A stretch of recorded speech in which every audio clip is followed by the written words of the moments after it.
All right, we're back for our daily MLB Best Bets here on the channel. Happy Easter. It is April 20th, and of course, we're continuing our daily best bets here with Major League Baseball. Now, I know, again, what you're thinking, different setup for today. We will be completely back in our normal setup tomorrow. This is a one-day thing, and actually our NBA Best Bets that are dropping in a couple hours here on the channel at 8 a.m. Eastern, 8 a.m. Pacific, 11 a.m. Eastern will be in the normal setup. So anyways, just the one video that's going to be like this. But folks, before we get into the best bets, make sure to hit that subscribe button down below for some more daily MLB Best Bets here on the channel. Again, the NBA Best Bets later today, and also on Greedo Plays MMA at noon today. Our UFC Fight Night Kansas City full card predictions. Ian Machado, Gary, Carlos Prates in the main event. Go subscribe to Greedo Plays MMA. We are on the road to 1,000 subscribers, and of course, hit the subscribe button down below for this channel as well. So again, 5 best bets today. Let's keep it moving. Yesterday, not a bad day at all. It didn't hit our player prop, but hit on the money lines. Washington Nationals hit, so NRFI hit.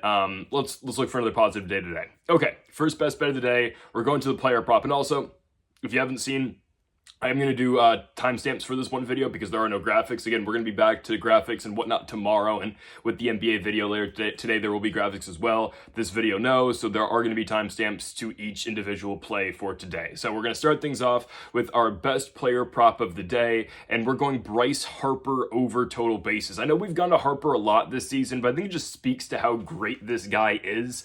I firmly believe Bryce Harper is still the face of the sport other than Shohei Ohtani. I know Aaron Judge was, named Captain America for Team USA in the World Baseball Classic. I think that should have been Bryce Harper, but it is what it is. I mean, that outfield is going to be crazy. Bryce Harper at first base. The WBC in 26?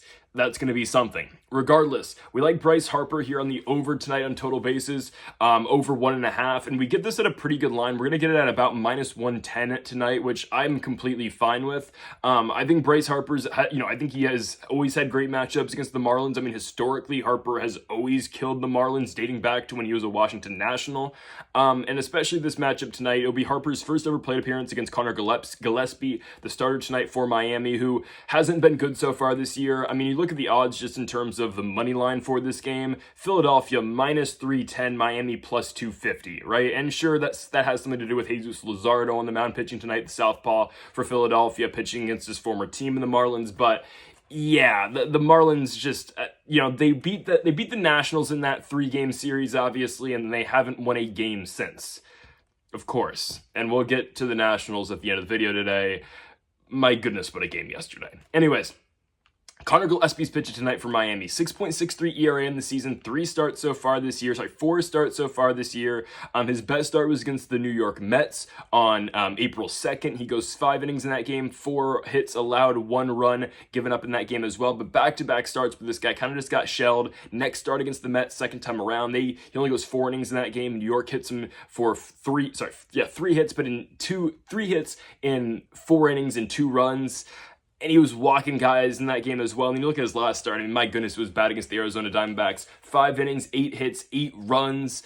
That's just not going to cut it. I'll give Gillespie credit one place, it's going to be with the strikeouts. He's going to find a way to put you away on strikes, but man, this guy gives up runs. And this should be easy for Bryce Harper in this game. I firmly believe that. Again, first career matchup against Gillespie, but this is a guy with a 6.63 ERA in the season. We've seen over the last couple games, Bryce Harper has figured it out. He has. And this has kind of always been Bryce Harper. I know he had a home run on opening day, and historically Harper's been really good on opening day.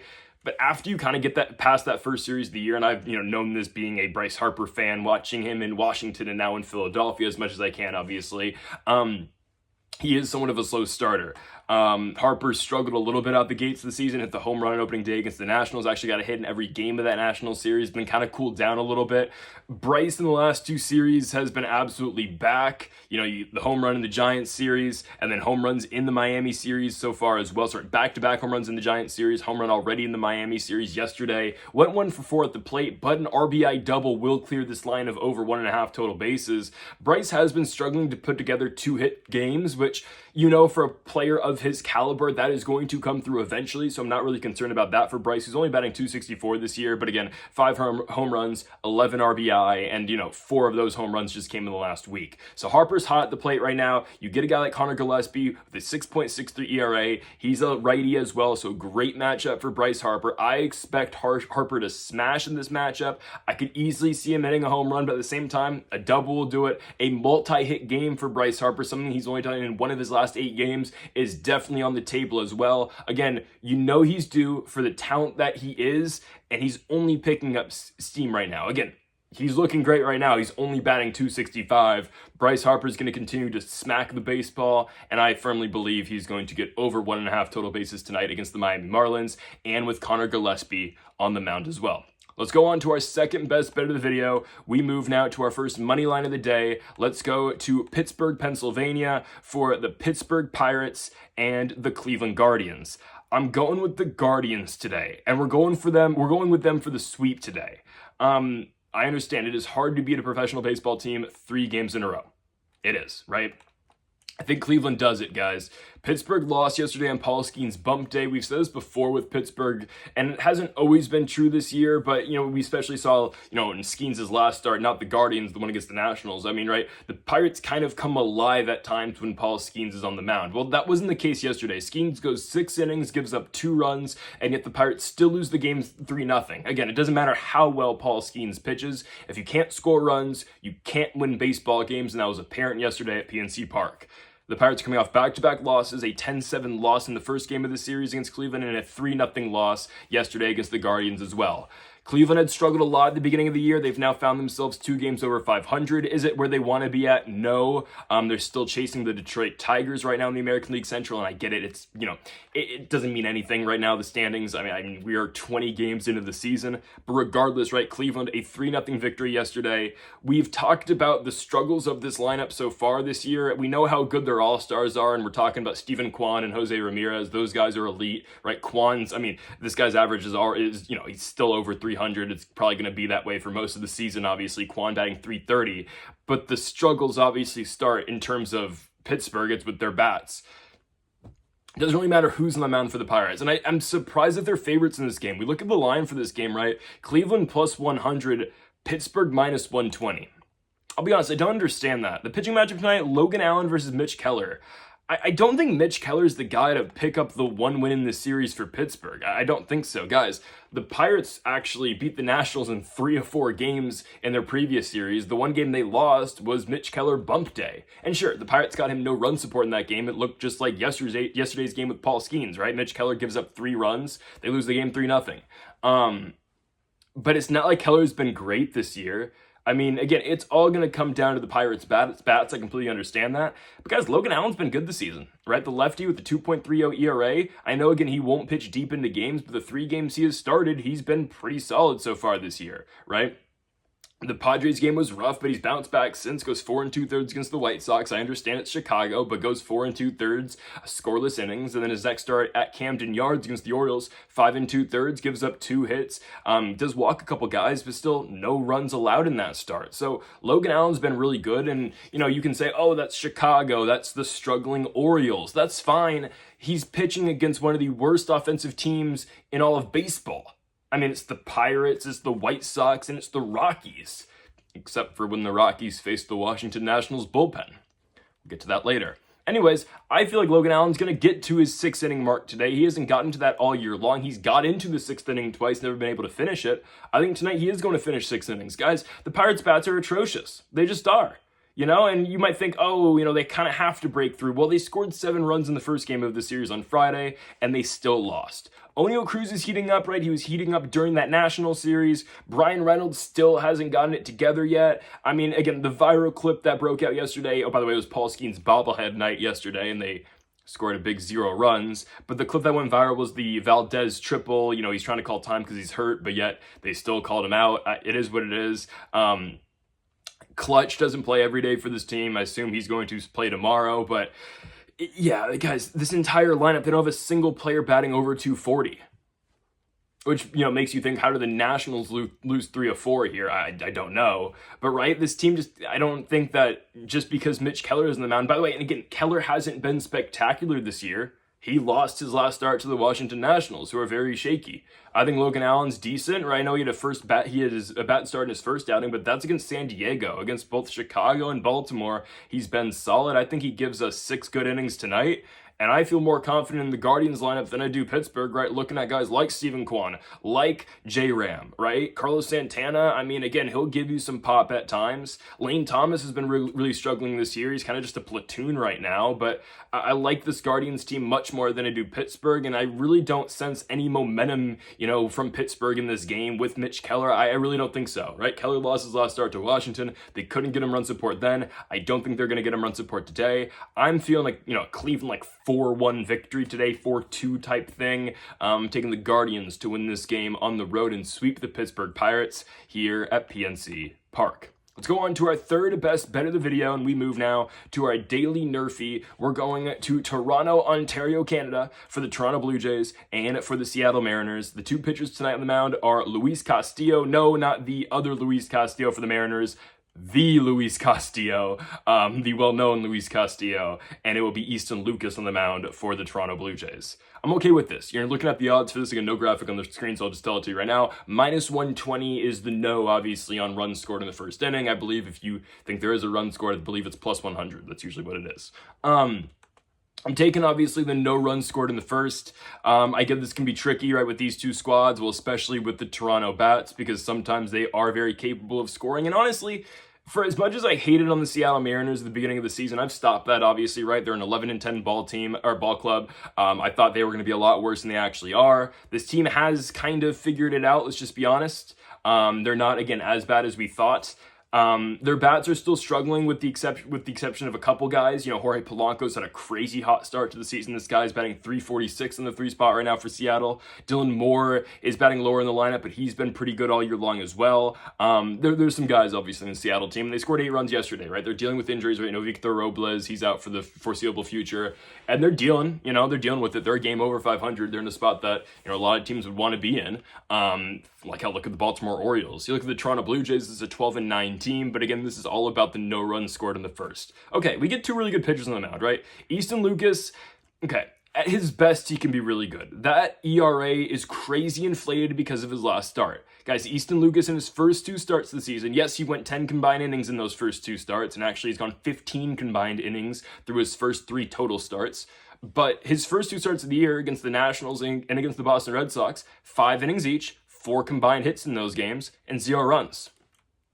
That Red Sox start, 8 strikeouts. I mean, that's good stuff at Easton Lucas. So you look at his ERA and you think, 4.7, yikes.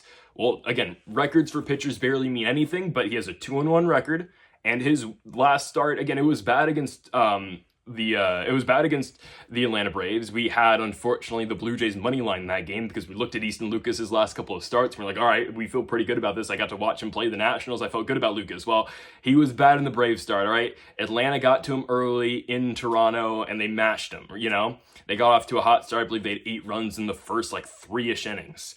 So again, Easton Lucas's final line in that game was 5 innings, 6 hits, 8 runs, and 4 walks. And 3 homers. That's not ideal, but I think this is a great bounce back spot for him, and if there's ever a lineup to bounce back against, and I get Seattle's been scoring more runs, they're due for regression. If the Mariners score 8 runs one day, they're probably going to score under 4 the next. And we just need 3 outs here. So we need to get Julio, right? We need to get Jorge Polanco, who I understand is really hot right now. Cal Raleigh, there's power, obviously. That's what Raleigh does, but I think we're able to get some outs on him. Raleigh went 2 for 3 yesterday, if I'm not mistaken. I mean, what are the odds he duplicates that in this performance, right? I think Easton Lucas is going to be able to get them outs, okay? I think he's going to. I get it. It's he's going to be facing, Rodriguez right-handed, Polanco switch, Raleigh switch as well, because, Easton Lucas is a lefty. I think we're okay there. It is the bigger concern, I believe, because I kind of feel confident in Luis Castillo getting 3 outs. And by the way, yesterday the NRFI did not hit as the Blue Jays scored in the bottom half of the inning. It was a Anthony Santander single that drove in Vlad Guerrero. But that was against Logan Gilbert, who's really good, so it is what it is. I think Luis Castillo puts in a good performance tonight, and obviously we just care about the first inning. Castillo's ERA, not great, but again, inflated because of his last start against the Cincinnati Reds. He goes 4 1/3, gives up 6 runs. Prior to that, Castillo was really good this year. So really, both of these pitchers, it's just a bounce back spot for both of these guys when you look at Lucas and Castillo. You take away both their last starts, both their ERAs are in, the 2s or the 1s, obviously, or for Lucas's sake, it's 0, right? So I think we're okay here. Luis Castillo's matchups will be Bo Bichette, Vlad Guerrero, Anthony Santander, and then potentially an Andres Jimenez in the 4. And then maybe a George Springer who's been smacking the cover off the ball at the 5.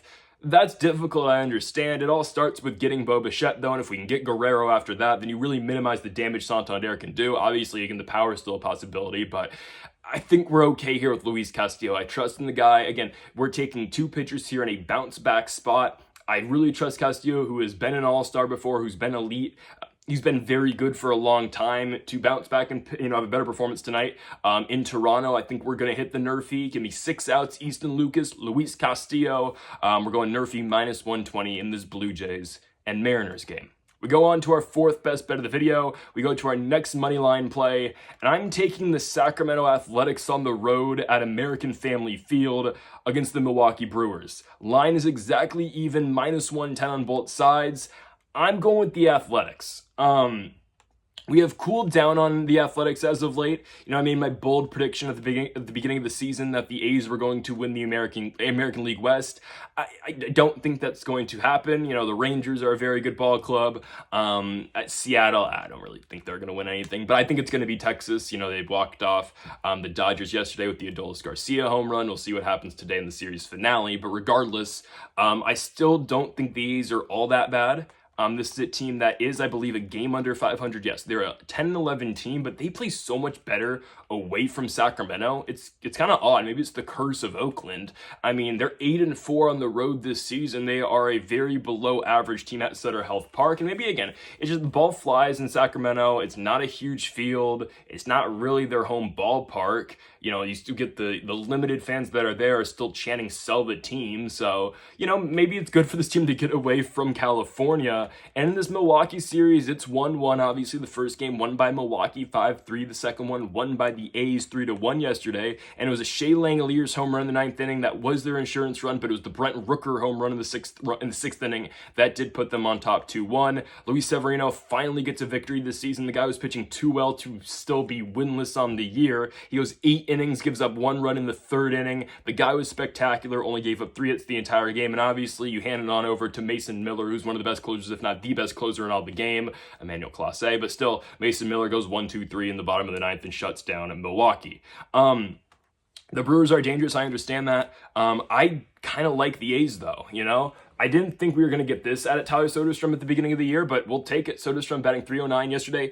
Tough game for him, went 0-4 at the plate, 3 strikeouts, but Soderstrom still leads the MLB in home runs this season. You look at a guy like Lawrence Butler, who we said at the beginning of the season was going to be great for Oakland, Sacramento, and he's been exactly that, batting around that 290 mark. Brent Rookers, hitting the ball better, home run yesterday. Langeliers, the power that guy has. And Jacob Wilson, by the way, the rookie for the A's, has been phenomenal playing short for them, and he's only there because of injury right now. I like this spot, though, in particular. The starting pitchers tonight, Sacramento is sending out Jeffrey Springs, the former Tampa Bay Ray, the lefty, and Tyler Alexander is going for Milwaukee. It's a very hittable matchup for the A's, right? I mean, Alexander, 4.32 ERA this season. Normally just an opener, but I believe he's going to give them around 4 innings tonight. He got roughed up in his last start. I like the Tigers a lot. We had them yesterday and they cashed for us, obviously. I thought about going Tarek Skubal over strikeouts tonight, but I decided against it. It was 6.5. Didn't love it. But, we really like the Tigers here. I think very highly of that baseball team. But Tyler Alexander, guys, goes 4 innings, gives up 8 runs in those 4 innings against Detroit. I like the Tigers. Are they that much of a powerhouse with their bats? I don't know, Alexander does get roughed up in every start that he's got. And the A's are a team that, surprisingly enough, they're going to punish you. They will. They are going to punish you with their bats, right? We talked about it. Lawrence Butler, Rooker, Shea Langeliers, Soderstrom. These guys are going to attack counts, and they're going to hit balls out the park. And I think it's a tough matchup for Alexander. Again, lefty, but I don't know how long he's going to go in this game. The A's are going to get back into that Milwaukee bullpen. And for Jeffrey Springs, he's just been okay this year. 3-1 record with a 4.5 ERA. Again, that's why records don't dictate everything. He was really good in his first start against the Mariners. He goes 6 innings in that game, 0 runs. But that was, again, the epitome of Seattle Mariners baseball, not being able to score any runs. The last 3 starts have been mid, but his last 2, man, against the White Sox and the Padres, the A's give him so much run support, right? He wins both of those starts because the A's gave him double-digit runs in both of them. A 12-3 win over the White Sox, a 10-4 victory over the San Diego Padres. I'm okay with Springs in this spot. I'm not overly impressed with Milwaukee, and I think that the Athletics end up closing the deal in this series and winning it 2-1. I'm taking the A's to get their record back to 500 here on the road in Milwaukee, Wisconsin. I'm taking the Athletics to win this game with Jeffrey Springs in the bump, -110 even odds. Give me the Athletics. We move on to our final best bet of the video, and it is the Washington Nationals best bet of the day, and we are going with a parlay today for the Washington Nationals best bet. They're playing a doubleheader today. You know what that means? We're just taking the Nationals money line twice. I know. That's might be shocking. It's around +280 if I'm not mistaken.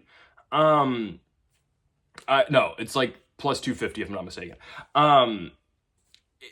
It is what it is. I like it. I really like this play today. I know what you're thinking. The Nationals, if you watched the game yesterday, that was one of the most infuriating games I've watched. Nationals go up 12-2 in the top of the 7th. They end up winning the game 12-11. They let the Rockies score 8 runs in 1 inning. Kyle Finnegan, our all-star closer, gives up a run in the 9th. The Rockies ended up having 2 outs, runner on 3rd to potentially tie the game. Finnegan gets the strikeout to end the game. But the Nationals find a way to win. A lot of things went wrong, and, these games today, right? I mean, the Nationals are -105 in the first, or -110 in the first game, -120 in the second game, so that should take you to, it should take you to about +280 if I'm not mistaken, right? Yeah. I don't mind it. I really don't, because I watched that game in full, and I haven't watched that much Colorado Rockies baseball this year, I'll be honest with you. I watched their Dodgers series, but I'm just going to be honest, like, watching the Rockies is not that exciting, so I don't as much as maybe I should. I don't know. They're a 3-win team. Guys, they're so horrible. And if the Washington Nationals weren't so incompetent, they would have closed that deal really easily yesterday. Again, up 12-2 at one point.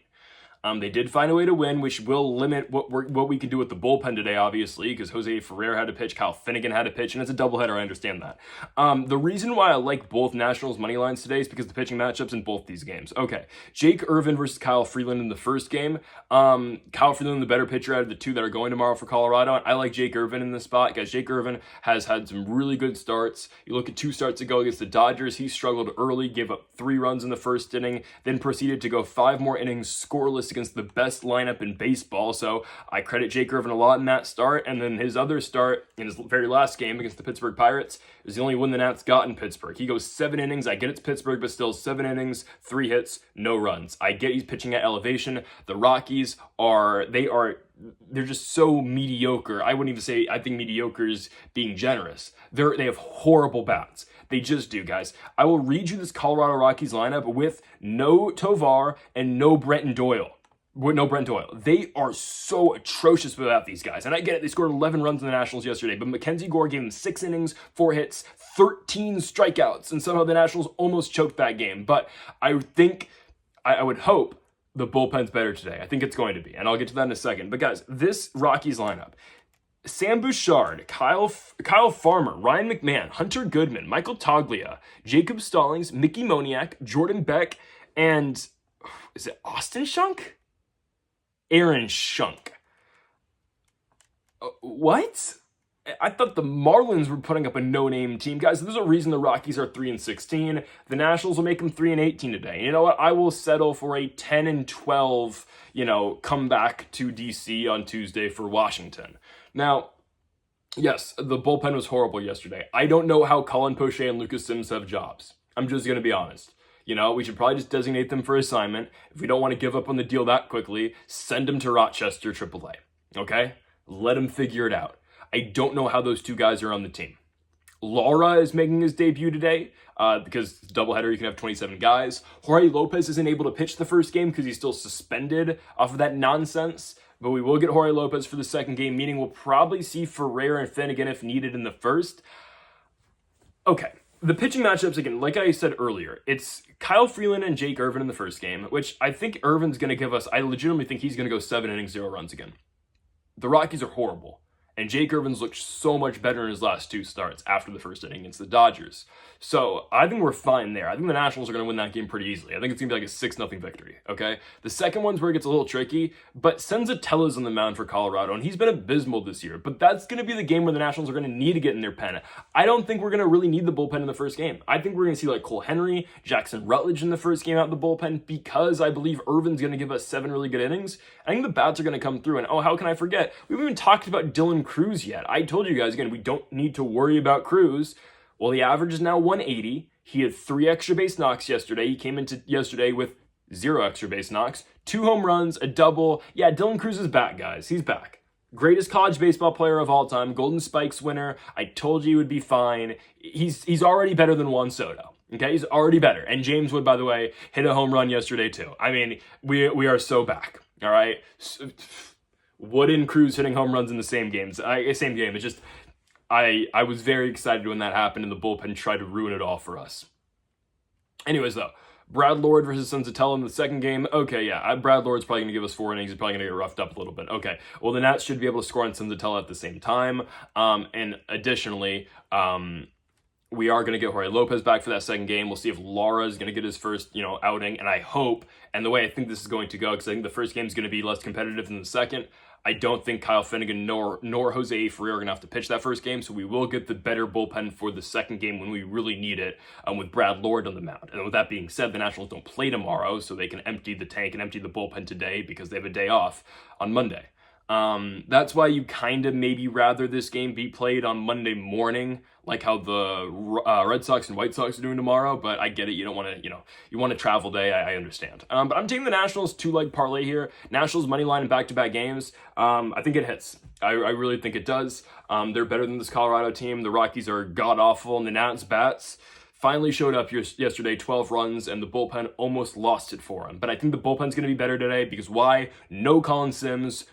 Well, that's just combining. You might as well. No Colin Poche, no Lucas Sims. Both of their ERAs are over 20, and they still have jobs.